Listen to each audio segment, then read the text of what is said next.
Hello everyone, welcome to the BiochemistryVET channel. I'm here with the topic acids and bases. Do not forget to like the video to reach more people. I wish it to be useful. Let's start. And here's the contents of this topic. First, I will introduce you the acids and base and we'll look Brønsted Lowry acids and bases, reaction of a Brønsted Lowry acid and Brønsted Lowry base, some features of acids and bases, and then Lewis acids and bases. We will talk about acid and base strength following dissociation of water, the pH scale, common acid and base reactions, and at the end, buffers. Here you see the famous pH scale numbering from 0 to 14. And from left to right, from 0 to 7, the acidity decreases, and this 7 is a neutral point. And after 7, the base features are increasing, or we call it alkaline. And we will discuss later the difference between alkalines, and bases. And here's another pH scale representing some foods and also some body parts, such as here the stomach. As you see, its pH is in the acidic area between 1 and 2, and the banana 5, the coke between 2 and 3. And look at the erythrocytes, the red blood cells. Its pH scale is between 7 and 8, so slightly alkaline.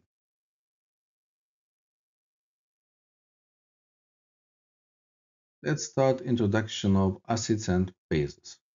And the earliest definition of acids and bases was proposed by the Swedish chemist Svante Arrhenius in the late 19th century.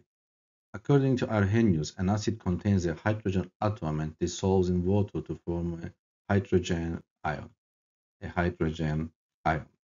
as in the hydrochloric acid.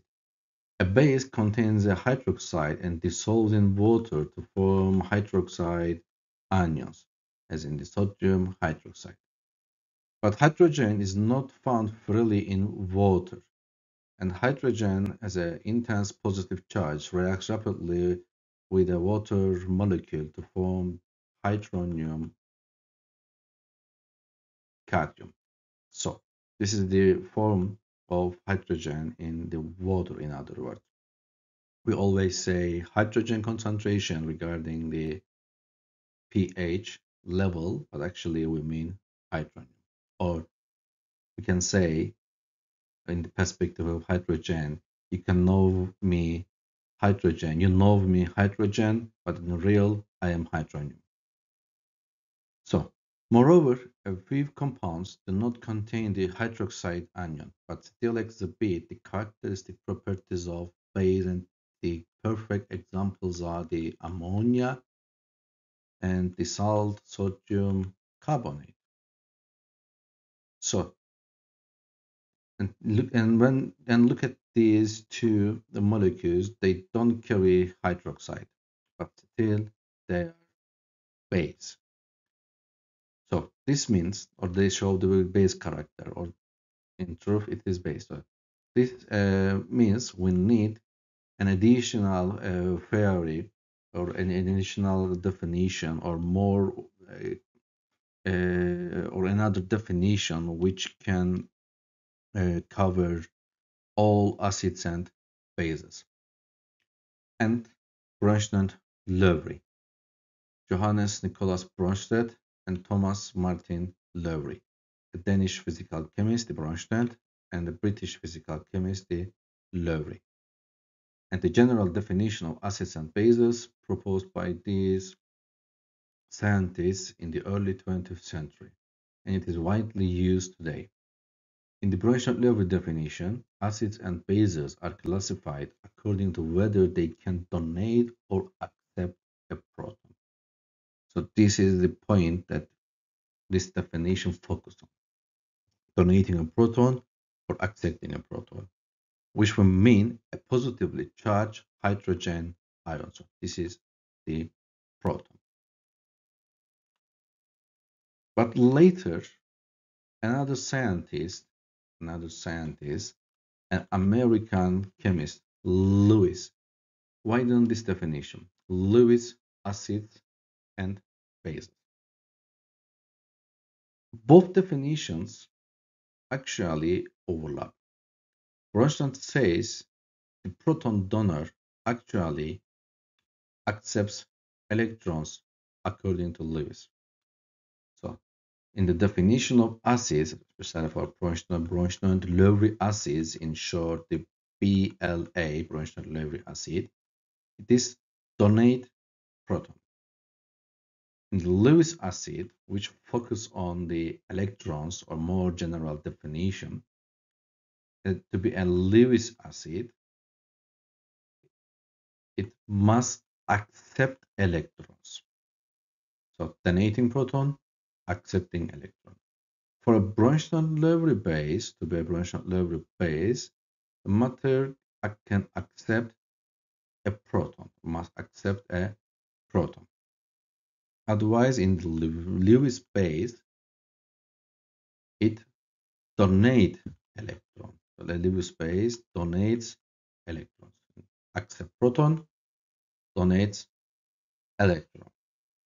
So this difference is so important, especially for the Brønsted-Lowry acids and the Lewis acids, because we know all Brønsted-Lowry acids are also Lewis acids. Vice versa is not correct.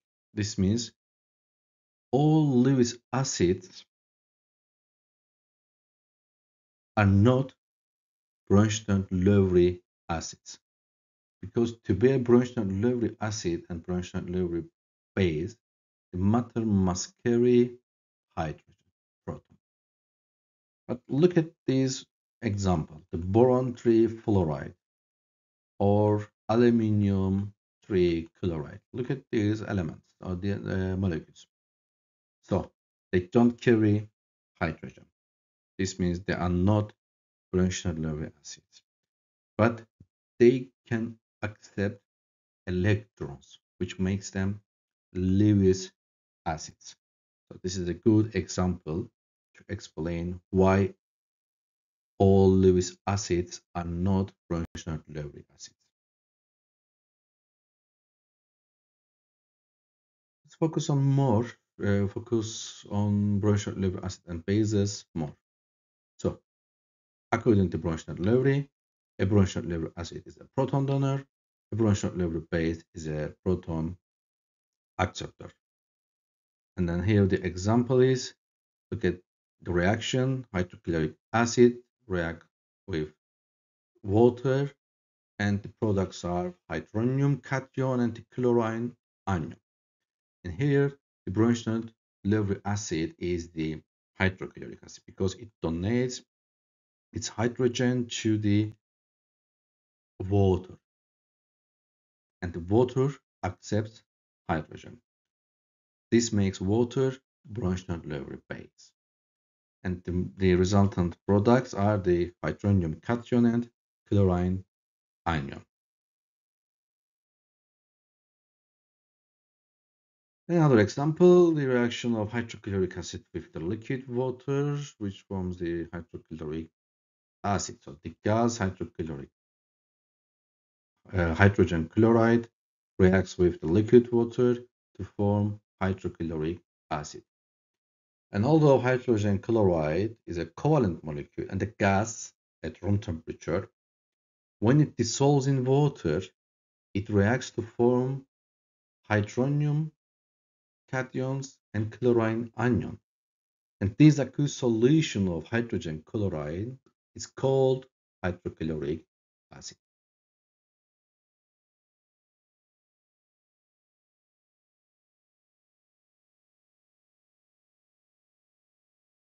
Because a Brønsted-Lowry acid contains a hydrogen atom, a general Brønsted-Lowry acid is often written as HA. And H here represents the proton. That represents the Brønsted Lowry acid, the BLA. A can be a single atom such as chlorine or bromine. Thus, hydrochloric acid and hydrobromic acid are Brønsted Lowry acids. A can also be a polyatomic ion.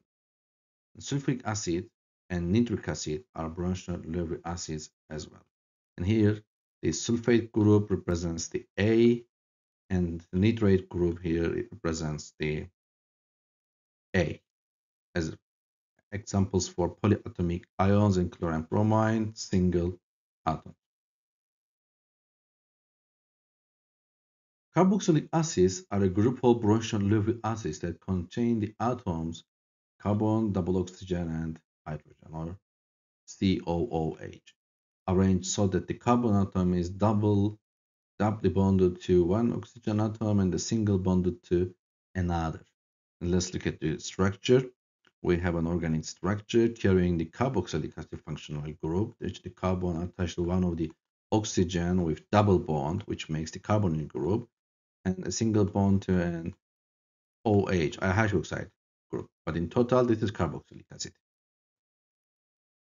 Acetic acid, a good example, is a simple carboxylic acid. It's also a simplest fatty acid. And the definition of fatty acids is done as follows.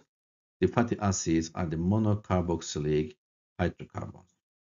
Although carboxylic acids may contain several hydrogen atoms, especially as in the part R, which represents the carbon backbone carrying several numbers of carbon and hydrogens, the hydrogen atom of this hydroxy group here, the OH group, is the acidic proton that is donated, which makes it such as double O and an anion here.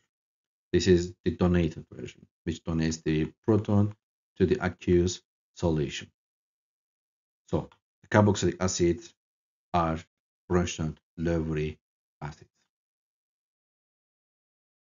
Yes, in this picture you see some fruit, lemon, orange, etc., which all are rich in Brønsted Lowry acids.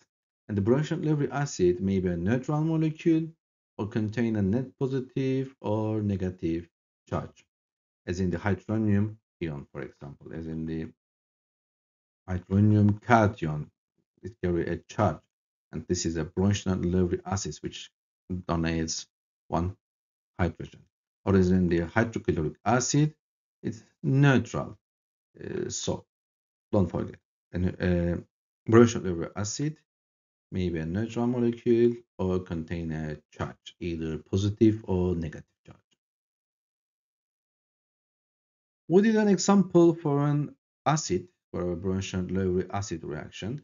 Now let's look at the Brønsted Lowry base reaction, an example for Brønsted Lowry base reaction, BLB.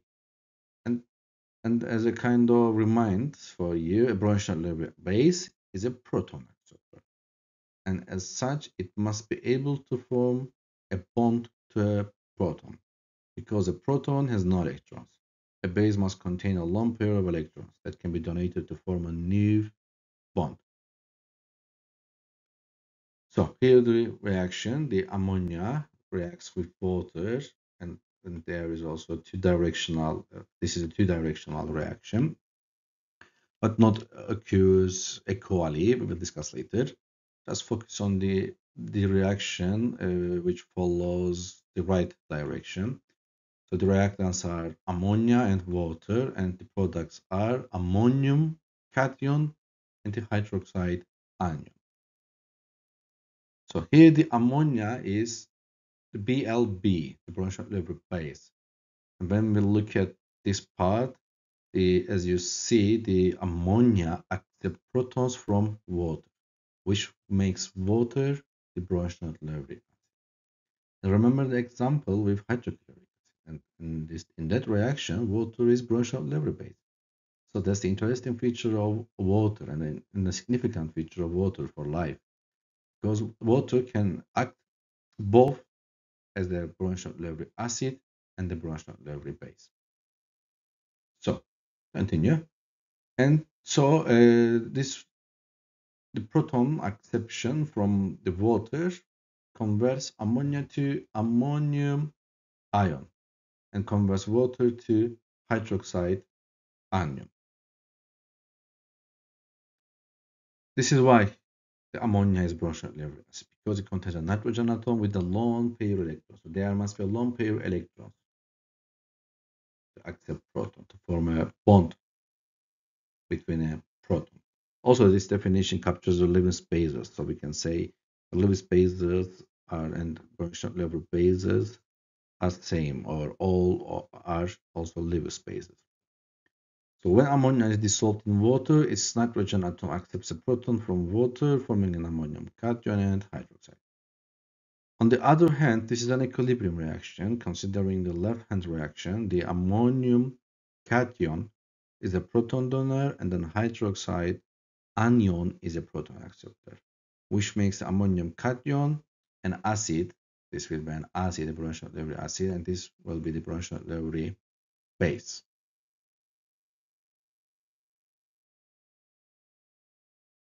A general Brønsted Lowry base is often written as B and colons.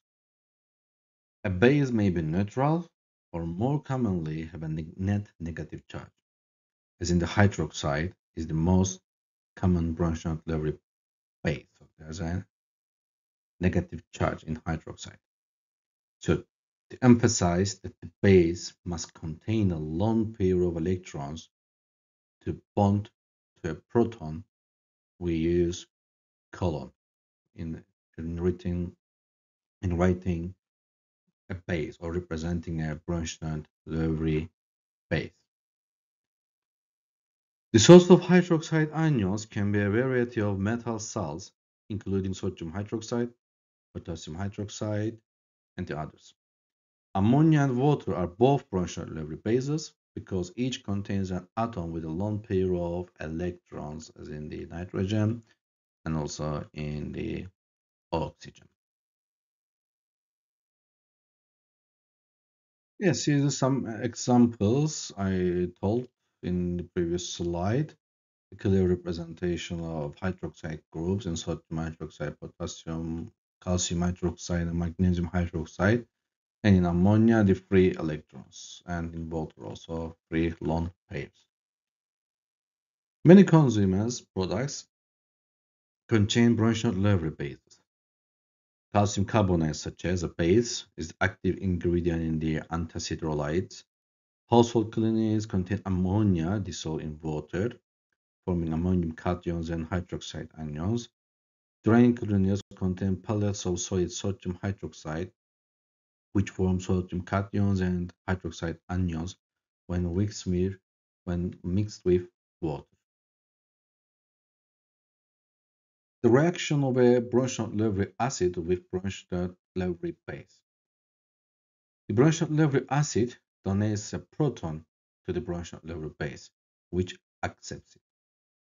And the Brønsted Lowry acid-base reaction is a proton transfer reaction, since it always results in the transfer of a proton from an acid to a base. And the reaction of the general acid HA with the general base B. In an acid-base reaction, one bond is broken and one bond is formed. The electron pair of the base forms a new bond to the proton of the acid, forming HB, and the acid HA loses a proton, leaving the electron pair in the HA bond on the A, thus forming A colon and a charge of A. In other words, there are two acids and bases in the reaction, and each acid is paired with a base. These are called conjugate pairs. For example, ammonium cation is the conjugated acid of ammonia base, and ammonia is the conjugated base of ammonium cation, which is the acid.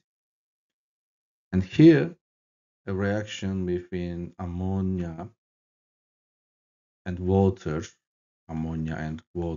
thus forming the ammonium cation, the hydroxide ion. And as you see, there may be a two-directional reaction. And in that way, for example, the ammonia is the BLB and the water is the BLB. Thus, the ammonium cation is the conjugate acid of BLB, and the hydroxide is the conjugate acid of the BLA water. Let's continue to explain on these reactions and focus on the first one here. So we defined the conjugate base as the product formed by loss of a proton from an acid is called its conjugate base. And the product formed by gain of a proton by a base is called its conjugate acid. Thus the conjugate base of the acid HA here, its conjugate base is A. But there must be a correction in representing its conjugate base. And the conjugate acid of the base B, it must be like this, base B, is the not BH, HB plus a positive charge. So this is the conjugate acid of base B. So two species that differ by the presence of a proton are called a conjugate acid and base pair. So the B and the HB are the conjugate acid base pairs, as in the A and HA. So in an acid-base reaction, this means the acid and the base on the left side of the equation form two products that are also an acid and the base in the right side of the equation. As in the given examples, the net charge must be the same on both sides of the equation. And look at here, the acetic acid, which is the Brønsted acid, reacts with the base water, thus forming the conjugate base acetate and the conjugate acid hydronium. And in the given examples, in the left side, there is a neutral, all are neutral, and in the right side, there's an equal amount of negative and positive charges, which makes also neutral. Another example here, the base ammonia, Brønsted base, and then Brønsted acid water. And look at the feature of water. It may be acid or base, depends on the other reactant. And so here the water, the acid water, yields its conjugate base, hydroxide anion, and the base ammonia give rise to its conjugate acid ammonium cation.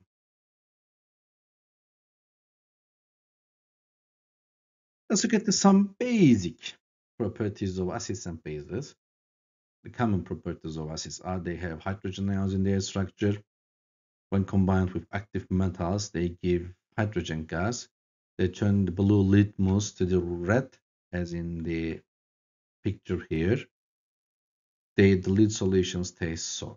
This is very, very basic.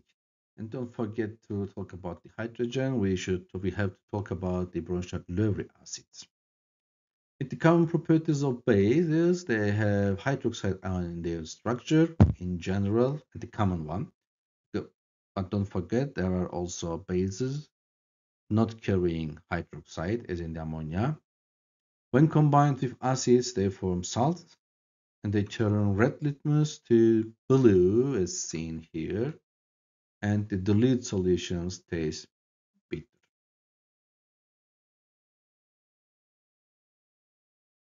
Continue on Lewis acids and bases. According to Lewis, a Lewis acid is an electron pair acceptor, and the Lewis base is an electron pair donor. The Brønsted acid-base concept focuses on the proton transfer between molecules, and the definition is inadequate when considering reactions that occur without proton transfer and show similar properties. And Lewis bases are structurally identical to Brønsted-Lowry bases. Both have an available electron pair. But this is not compatible with the acids. So the Lewis acid and the Brønsted Lowry acids may not be the same. So a Lewis acid must be, as in the definition, electron pair acceptor. But in the Brønsted Lowry definition, proton donor. So accept donation. In the Brønsted Lowry base, donation of electrons. In the Brønsted Lowry base, accepting protons. All Brønsted Lowry acids are also Lewis acids, but the reverse is not necessarily true.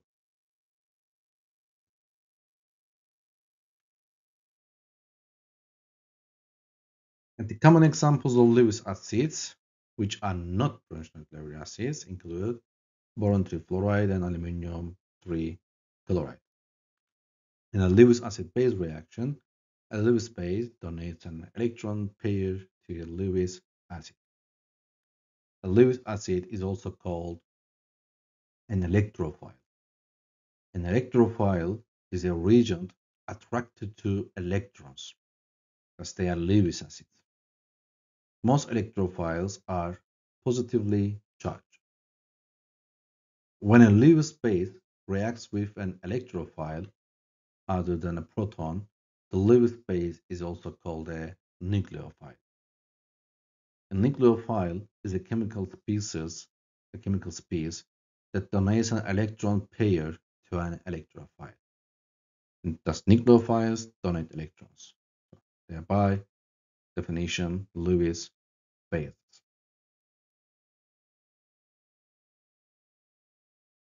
So, in a Lewis acid-base reaction, this means an acid electrophile reacts with the base nucleophile, gives an AB complex, an electrophile nucleophile complex. This means a bond is formed. And many metal cations behave like Lewis acids, and seen here in this given example, the copper react with the ammonia and the iron react with the cyanide, which will give the new molecules.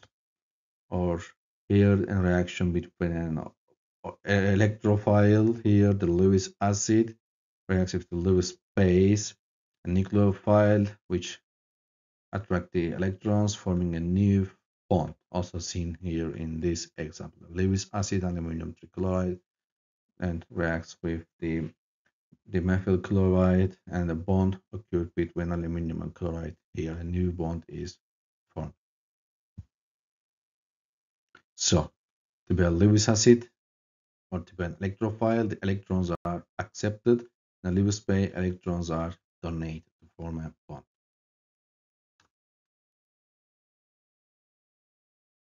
Acid and base strength.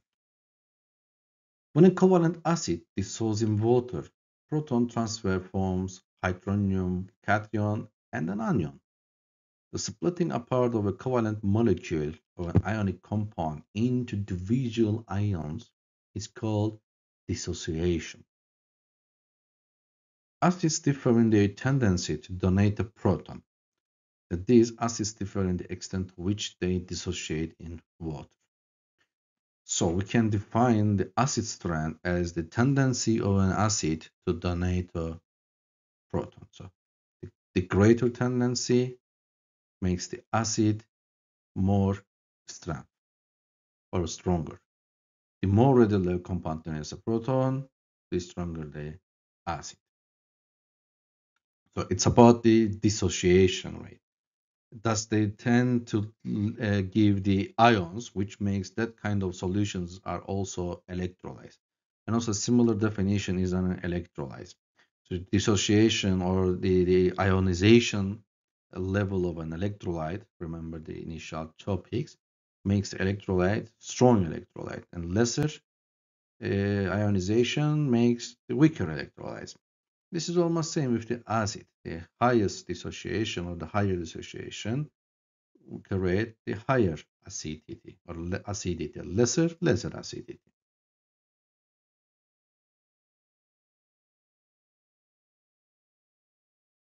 A strong acid readily donates a proton, forming a weak conjugate base. When a strong acid dissolves in water, essentially 100% of the acid dissociate into ions. And the weak acid less readily donates a proton. When a weak acid dissolves in water, only a small fraction of the acid dissociates into ions. So, which makes these solutions also electrolyte. But the first one, for a strong acid, which completely dissolves into water, makes that solution strong electrolyte. Or in general, we can say all are either strong and weak acids, all are potential electrolytes.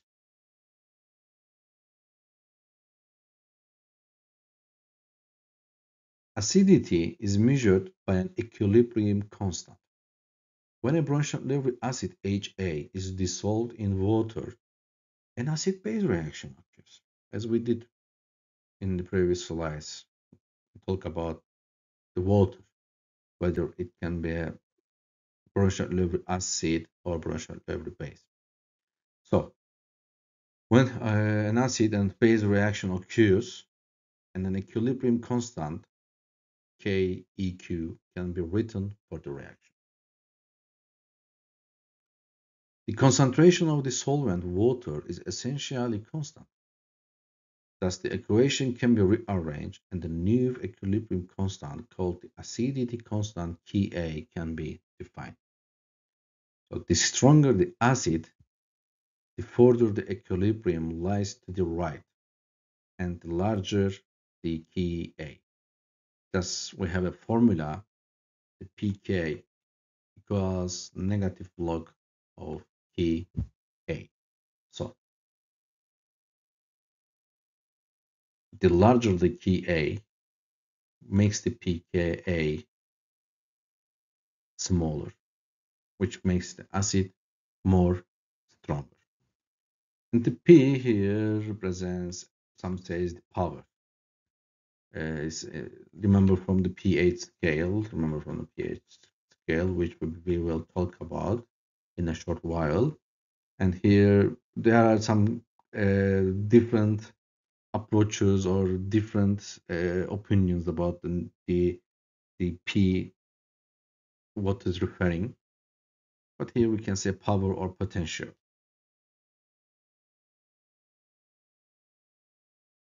Acids that are highly ionized when dissolved in water are strong acids. So they have larger Ka and smaller pKa.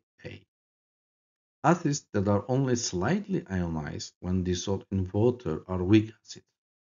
So they have smaller Ka and larger pKa. And don't forget the pKa is a measure of acid strength. It depends on the identity and the chemical properties of the acids, which is calculated via the simple equation negative log of Ka. And the Ka is the acid dissociation constant, also known as acidity constant or acid ionization constant. And it's a quantitative measure of the strength of an acid in solution. So it is the equilibrium constant for a chemical reaction known as dissociation in the context of acid-base reaction. And here are some examples. And we have two strong acids in two different reactions, which hydrochloric acid and the sulfuric acid both reacts with water, and the products are conjugate acid, hydronium cation and the conjugate base, and chlorine in the hydrochloric acid, and hydrogen sulfate, also called the bisulfate ion, in the reaction of sulfuric acid with water. But what about the weak acid? And it's the time to call the unequal reactions which seen in weak acid and bases, not in the strong acids. So here the weak acid, acetic acid, and when acetic acid dissolves in water, only a small fraction of the acetic acid molecules gives a proton to the water, thus yielding hydronium conjugate acid and its conjugate base acetate. not completely, partially, or small fraction, which makes it a weak acid. And in general, the organic acids are weak acids. Bases also differ in their ability to accept the proton. A strong base readily accepts a proton, forming a weak conjugate acid. And when a strong base dissolves in water, 100% of the base dissociates into ions. A weak base less readily accepts a proton. When a weak base dissolves in water, only a small fraction of the base forms ions. Let's look at some examples, two examples for which one is the strong base and the second one is the weak base. And the strong base, sodium hydroxide. And the most common strong base is actually hydroxide and used as a variety of metal salts, including sodium hydroxide as an example, and potassium hydroxide. And solid sodium hydroxide dissolves in water to form a solvated sodium cations and the hydroxide ions. In contrast, when ammonia, a weak base, dissolves in water, only a small fraction of ammonia molecules react with water to form the ammonium cation and the hydroxide ion. This is why there is a unequal reaction arrows in real.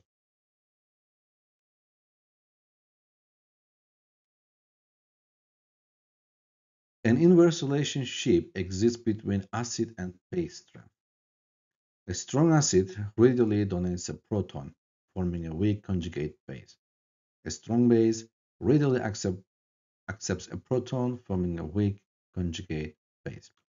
And the most important factor determining the acidity of HA is the position of A in the periodic table. Along a row of the periodic table, the acidity of HA increases as the electronegativity of A increases. And down a column of the periodic table, the acidity of HA increases as the size of A increases. And the acidity of HA increases from left to right in both a row and the column of the periodic table. Dissociation of water. Some also say autoprotolysis of water. Autoprotolysis of water. Let me write for you. Autoprotolysis of water. So the auto is used to refer two water molecules are the reactants. So which means one water molecule reacts with another water molecule. This is why auto. And in general, the protolysis is the transport of hydrogen ion on water. If two water molecules react to transfer hydrogen from one to another, it is called autoprotolysis. This is why water can behave as both a Brønsted-Lowry acid and the Brønsted-Lowry base. As a result, two molecules of water can react together in an acid-base reaction. And here's a reaction. Brønsted-Lowry acid, a BLA water, reacts with the BLB water. So which the hydrogen is donated here. Thus, water accept the hydrogen to form hydronium and the hydroxide. So, consequently, two water molecules can react together in an acid-base reaction. Therefore, water is an ampholyte and has an amphoteric structure. And shortly, we will define the amphoteric structures or ampholas or amphoters. But for now, to understand what's happening, shortly I can say ampholytes are the substances that can react with both acids and bases, or in other words, behave both acid or behave an acid or a base. So, and water as an ampolite. Here we have an acid and the base water react to form conjugate base and conjugate acid. And in the pure water, the concentration of hydronium and the conjugate base are same, which makes the pure water at a neutral point or neutral pH. Thus, in pure water, the concentration of hydronium equals to concentration of hydroxide, which equals to 1.0 times 10 to the power minus 7 molar concentration. And multiplying these concentrations together gives the ion product constant for water, which is symbolized by Kw, and W represents the water.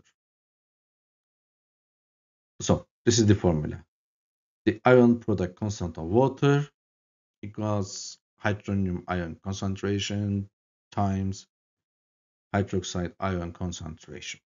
And thus the value of the Kw, or the ion product constant of water, applies to any aqueous solution, not just pure water. Any solution containing these ions. If we know the concentration of one ion, such as hydronium or hydroxide, we can find the concentration of the other by rearranging the expression for ion product constant of water. And the product is a constant, 1 times 10 to the power minus 14 for all aqueous solutions at 25 degrees Celsius.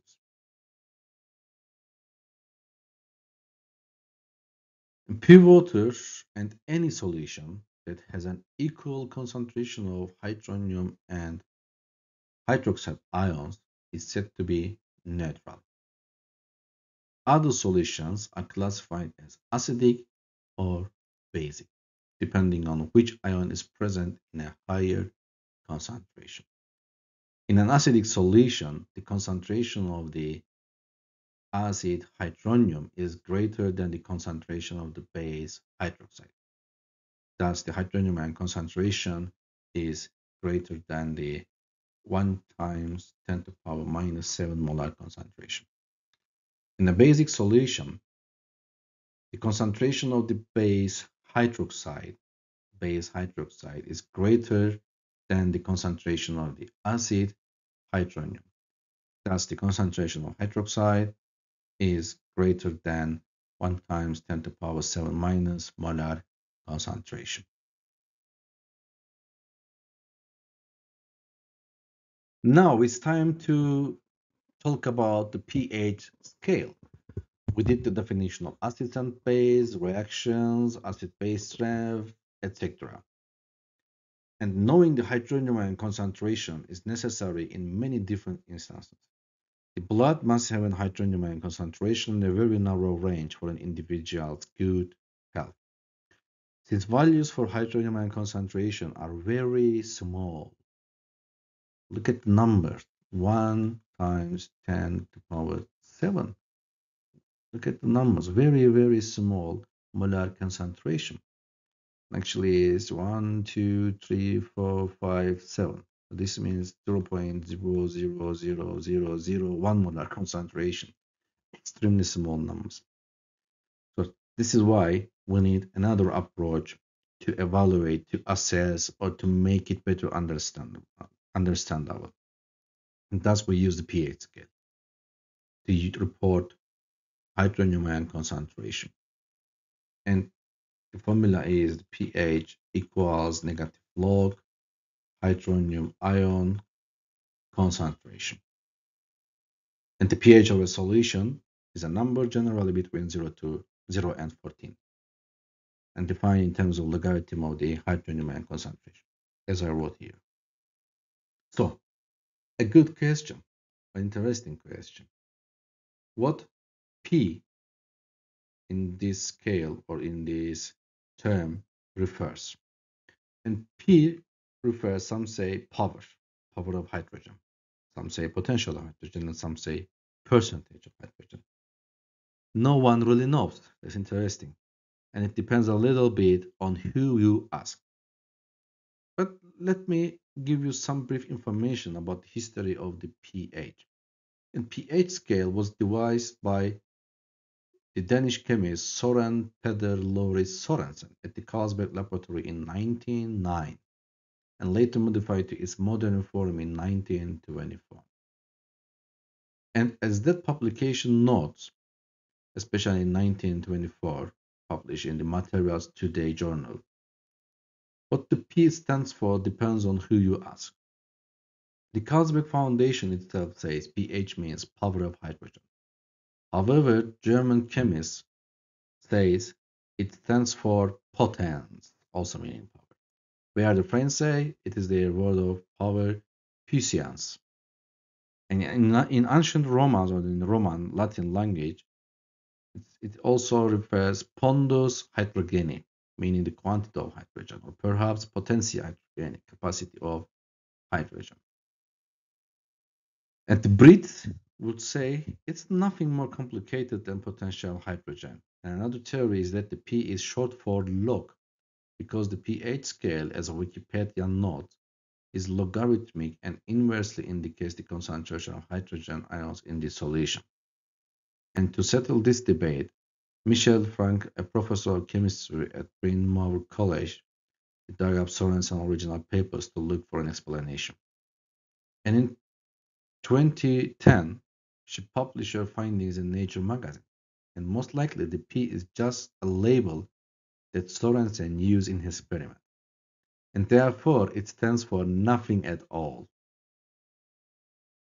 And also per Frankel, Sorensen used the subscripts P and Q to distinguish the two electrons in his system, and Q for quantities related to the reference electrode and the P for quantities associated with the hydrogen electrode. It is possible that Sorensen later on added a meaning to the P beyond the label, but if so, there is no record or it yet discovered. Most likely the idea that the pH stands for the power of hydrogen or potential hydrogen, or anything similar, is just a byproduct of our collective predilection for filling in the blanks when we see operations. So this is a really interesting story of the pH, actually the story of P here. That's really interesting. Yes, the pH we define is the formula, negative log of hydrogen ion concentration. An algorithm is an exponential power of 10. In an acidic solution, pH is smaller than 7. Thus, the hydrogen ion concentration is greater than 1 times 10 to the power 7 minus 7 molar concentration. In a neutral solution, pH equals 7, which means hydrogen ion concentration equals to 1 times 10 to the power minus 7 molar concentration. And in a basic solution, pH is higher than 7, which makes hydrogen ion concentration smaller than 1 times 10 to the power minus 7 molar concentration. And the lower the pH, the higher the concentration of hydrogen ion concentration. So let's talk about the pH status of body, especially for the blood. And sometimes we need to use some words to define the blood pH value. And acidemia is the state of low blood pH. And acidosis is the process leading to the state of acidemia. And here the emia represents the blood. And to represent or to present the blood status of the pH status of blood, we use acidemia if there is a low blood. If it's in the normal range, we call normal blood pH. And acidosis is the process leading to a state of acidemia. So this anosis here refers the processes that the processes increasing the acid load of body. Thus also blood. Alkalemia is the state of abnormally high blood pH. But this tells us, alkalemia tells us, the blood pH is deviated into the alkali region. Alkalosis is a process characterized by the buildup or accumulation of excess base or alkali in the blood. And look at the definition. I don't say acidemia or acidosis. I say alkali, alkalemia, alkalosis, and also here base or alkali. So what is the difference between base or alkali? Because we need to know this difference, because in general, or we prefer to use the alkali word to refer the base status of body. So let's define difference between base and alkali, or we can say base versus alkali. Many bases are insoluble in water, such as zinc hydroxide and copper oxide. However, there are some bases that dissolve in water, such as sodium hydroxide and potassium hydroxide. So there is a difference between these metal salts. Some can dissolve in water, but some not. So alkalis are bases that dissolve in water. This means that all bases are not alkalis, but all alkalis are bases. The difference is about solubility in water, and alkalis are soluble in water. And this is important because in our body we have alkalis because they are soluble, or they are the solutes in our body fluids.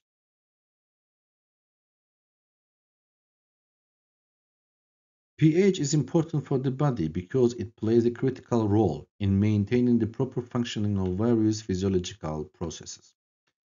And these are the enzyme activity, protein structure, blood pH, acid-base balance, cellular functions, immune system function, nervous system function, and bone health.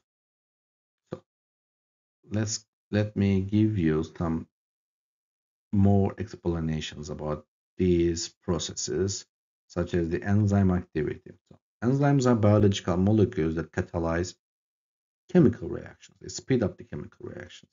And many enzymes are sensitive to changes in pH, and their activity is optimized within a specific pH ranges. So to maintain the correct pH levels ensures the enzyme function efficient and facilitating the essential metabolic processes.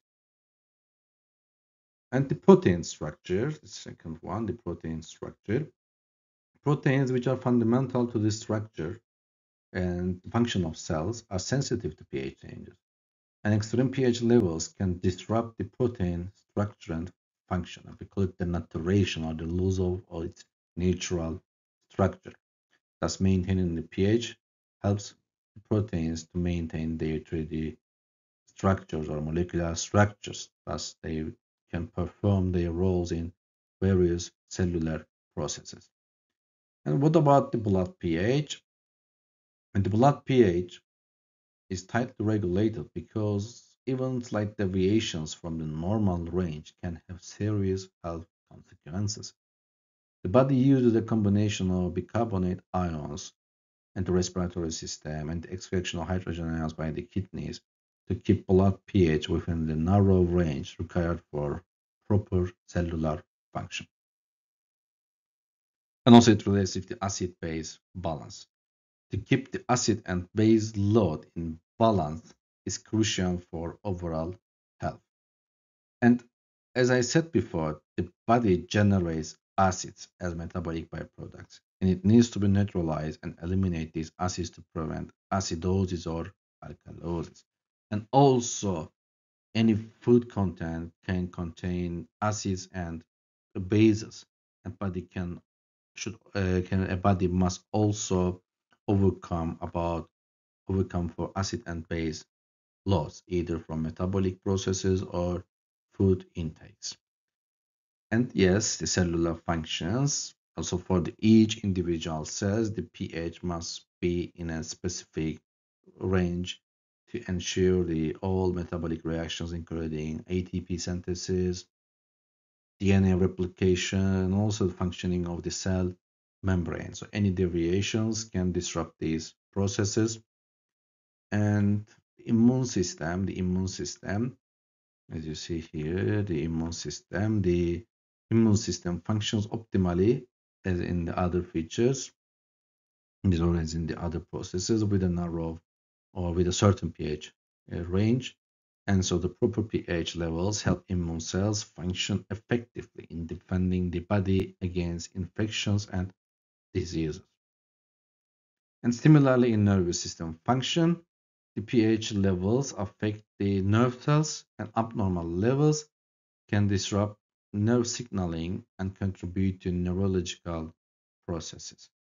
And in bone health, maintaining the body pH balance is essential for preserving bone health.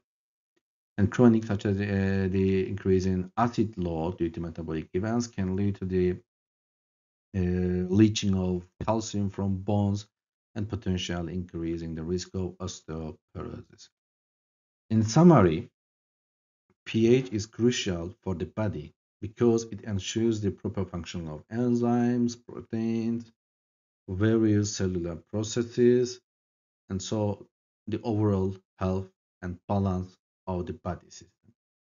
And the body has complex mechanisms to regulate and maintain pH within the required ranges to support these vital functions. And here is some data or some reference ranges of pH values in different body fluids. And I especially want you to focus on the plasma level. Look at the narrow range. Look at the minimal accepted and maximal accepted range. 7.35 to 7.45, a very narrow range. And as a hint for you, put a thinking bulb here and a question mark.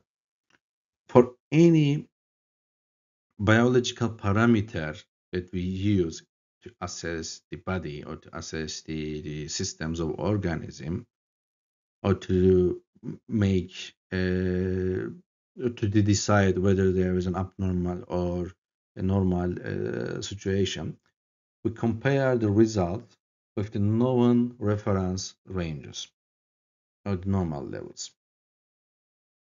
So if we have a reference range in a narrow range, as you see in the plasma pH value, this tells us it is so critical, or the parameter tells us, be careful. I must be in a very narrow range. This means I am so critical for the body, and also we expect there will be a complex system to maintain that level. And for the pH, yes. And also look at other body fluids. They have more wide range comparing to the plasma pH value. And look at the urine, 4.8, 7.5. Also, it depends on the feed regime of the organism. Yes, continue on the pH scale, and it's time for the ampholytes, or to define the amphoteric electrolytes, or amphoteres. And the event is called the amphoterism. Substances that can form salts with both acids and bases are called the ampholytes or amphoteric electrolytes. An ampholyte is a molecule containing both acid and base functionality. And the properties of the ampholytes are they form cations in acidic media and anions in alkaline media. An ampholyte carries the same number of negative and positive charge at a given pH, and this pH is called the isoelectric point of the ampholyte. Although an ampholyte migrates to the cathode in an acidic reaction and the anode in an alkaline reaction, it does not move at the isoelectric point. Ampholytes can bind both hydrogen and hydroxide ions according to the pH of the environment. Therefore, ampholytes act as buffers against both acids and bases. So this this opens a gate as to the buffers. In the following slides, we'll talk about buffers. The point where the concentrations of hydrogen plus hydroxide ions are equal is called the neutral point. And the concentration of hydrogen plus hydroxide ions are inversely proportional to each other. And in the pure water at 25 degrees Celsius, the molar concentrations of these ions are equal and the solution is neutral. And also this provides the principle of pH measurement, especially for the method which we can precisely and accurately measure the blood pH or measure the pH of any fluid. And the techniques used in pH measurement are electrometric methods is based on the measuring the potential difference between two electrodes with a galvanometer. It's also potentiometric measurement. And the second one is the calorimetric methods. It's based on the color change of some dyes at certain pH values. And substances that can change color according to the hydrogen ion concentration of the medium are called indicators.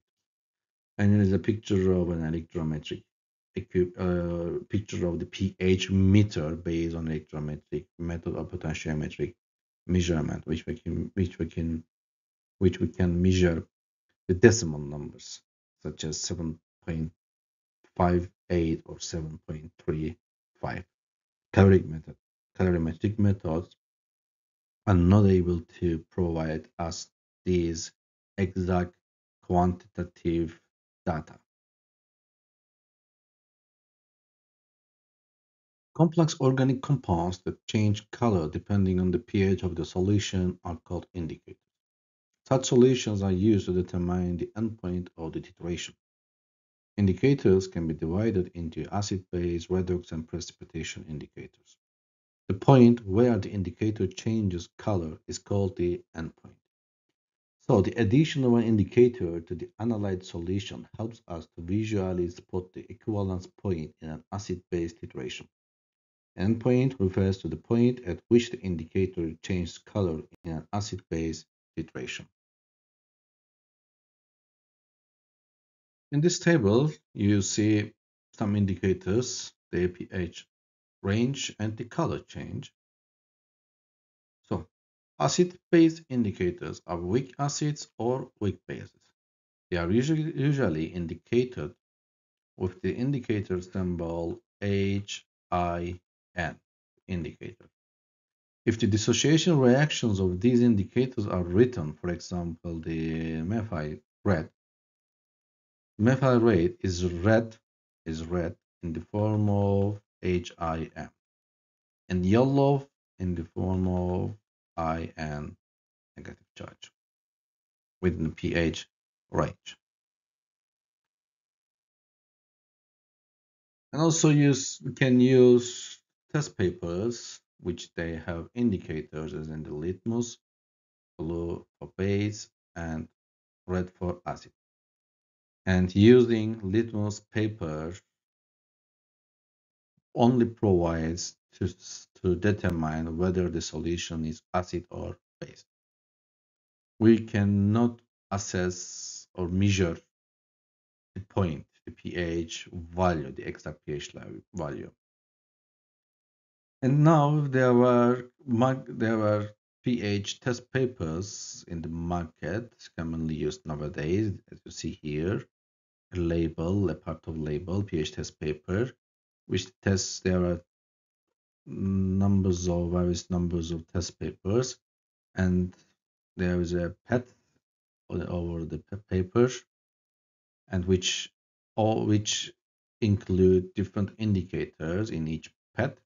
And when we put the test paper into a solution and then leave and wait for about 2 minutes, as mentioned in the label here, a color change is observed in the test paper.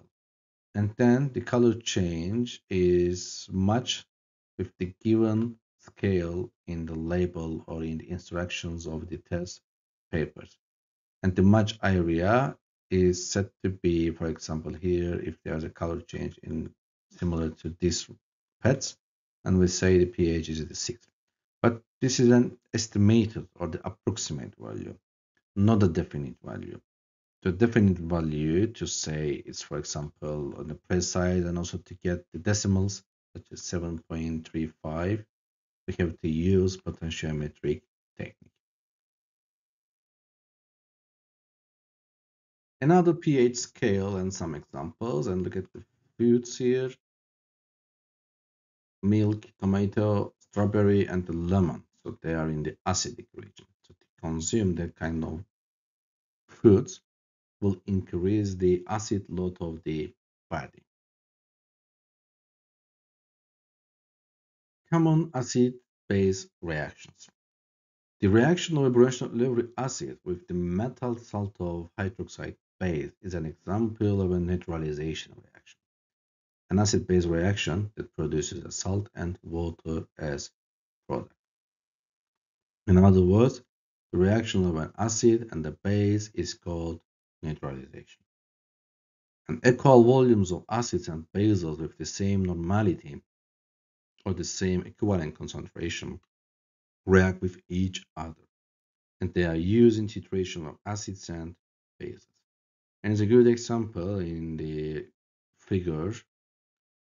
An acid HA reacts with an hydroxide, a metal salt of hydroxide base. And here the M represents metal, which will yield the reactants. So the acid HA here donates a proton to the base and becomes water. And the remaining anion A from the acid combines with the cation M, and the salt Ma is formed.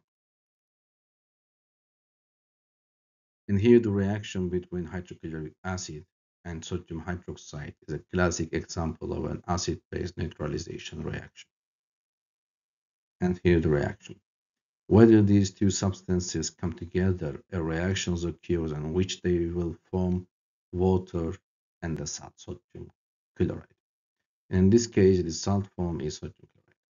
The chemical equation of the reaction is as follows: the hydrochloric acid reacts with the sodium hydroxide, will give the products water and sodium chloride. And in this occasion, hydrochloric acid is an acid that gives a hydrogen ion when dissolved in water. And sodium hydroxide is a base that gives a hydroxide ion when dissolved in water, hydroxide and the proton. And sodium chloride is a salt formed as a result of the reaction, and water is produced as a product of reaction. And this reaction takes place by emitting heat or releasing heat, and is therefore an exothermic reaction. To effectively neutralize acids and bases by neutralizing their specific features or properties, hydrogen ions from the acid and the hydroxide ions from the base combine to form water. And the neutralization is a principle of the buffer system.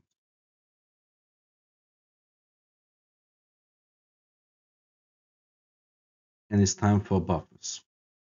A buffer is a solution whose pH changes very little when acid or base is added.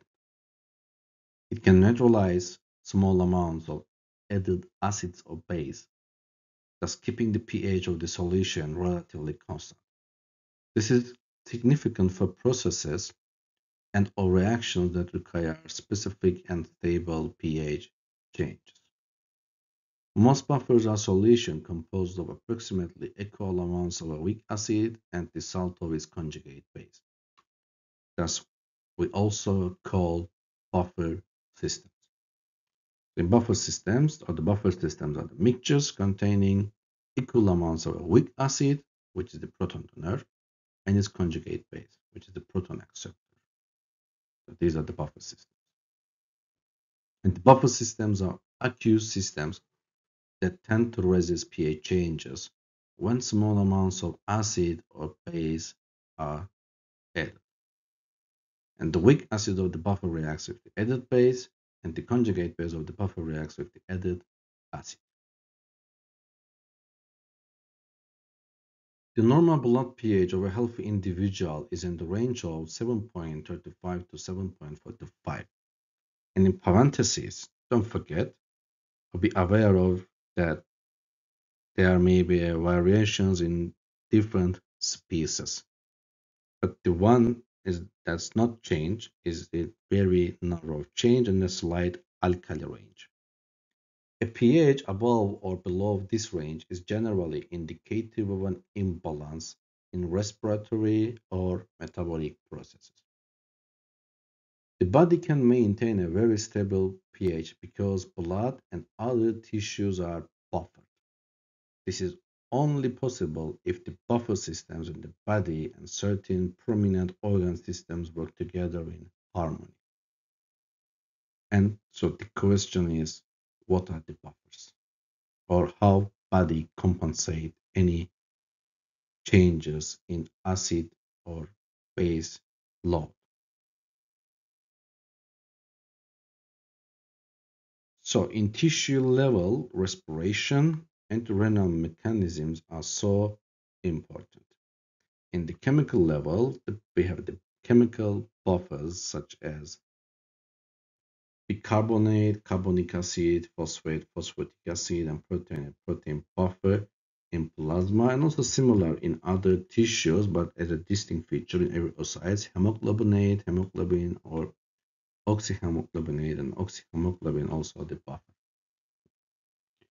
And in extracellular fluids, the major buffer is the bicarbonate carbonic acid buffer system.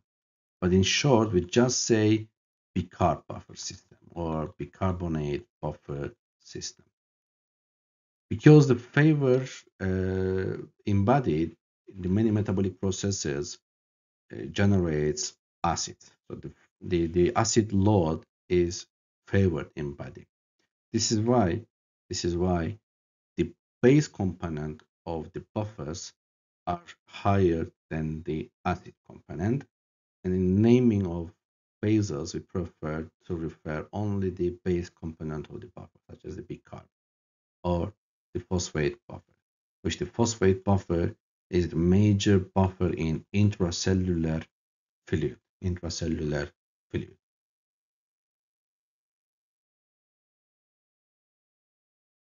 The Henderson-Hasselbalch equation provides a relationship between the pH of acids in aqueous solutions and their pKa's, acid dissociation constant. And here is the famous equation, Henderson-Hasselbalch equation. And according to equation, the pH equals the acid strength is acid dissociation constant pKa plus logarithm of the base component of the buffer divided by the acid component of the buffer. And so this equation provides us to determine or to evaluate the both base and acid component of the buffer in an individual. The pH of the buffer solution can be estimated with the help of Henderson-Hasselbalch equation when the concentration of the acid and its conjugate base, or the base and the corresponding conjugate acid, are known. For example, since the pKa of acetic acid is 4.76, what should be the molar concentration ratio of acetate and acetic acid required to prepare acetate buffer with a pH of 5.30 from acetate and the acetic acid? So the acetate is the base component and acetic acid is the acid component of the acetate buffer. And let's solve the question. It's very easy. This is the formula. This is the base component A, and this is the HA acidic component. And we have the known data for pH and the pKa. Thus, let's make the equation log of acetate divided acetic acid concentration equals pH minus pKa, which makes the 0.54. And this is the log number, so we have to perform the antilog of 0.54, which gives us the zero corrections 3.47 as a result. This is the molar concentration of the acetate divided by acetic acid, or the ratio between acetate and acetic acid. An ideal buffer should have the following characteristics. It should have a buffer capacity suitable for desired pH limit. It should be very poor. It should be resistant to enzymatic and hydrolytic events. The pH of the buffer should be minimally affected by the temperature, ion content, and concentration of the medium. So we can say the buffer, the chemicals which act as a buffers must be very powerful chemicals. They cannot, they are able to resist any alterations in the reaction environment, such as ion content, temperature, etc. The buffer must be non-toxic and non-inhibitory, and the complexes with cations must be soluble, and it should not absorb light in the ultraviolet and visible range. We need a powerful kind of super chemicals as buffers. Yep, we finished the topic, my dear friends. And the references, I suggest you to obtain them for further reading or to study more, and also to enter the deepest or the deep points of this topic. And the next topic is redox and organic reactions.